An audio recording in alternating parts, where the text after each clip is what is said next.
Mana shu odam gung odamda, soqov odam, umuman gapira olmaydi.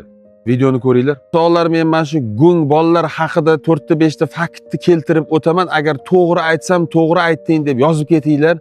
Qaranglar, bular kasal bo'lavermaydi birinchidan. Tabiatan baquvvat bolalarda hammasi. Ikkinchidan bular mashinliklarda, yolg'onchilarda bular ko'rmaydi. Bular ham eshitmaydi, ham gapira olmaydi-yu, eshitmagandan keyin kimda qanaqaligini bilmay qoladi-da odam. Chunki siz bilan biz Xudo bergan eshitish orqali bilamizda qanaqaligini. Bular haqida shunaqa yaxshi ta'riflarni juda ko'p aytsang, ko'pda rosa.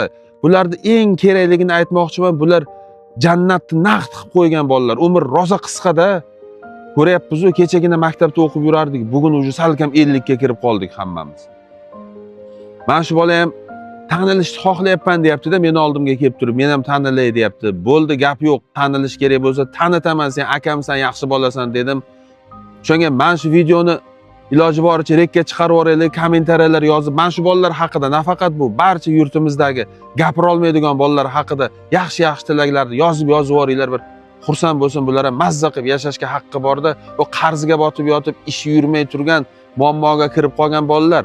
Sizlar xursand bo'linglar. Sizlarda eng kerak narsa borda, eshitish, gapirish, ko'rish degan narsalaring bor-ku.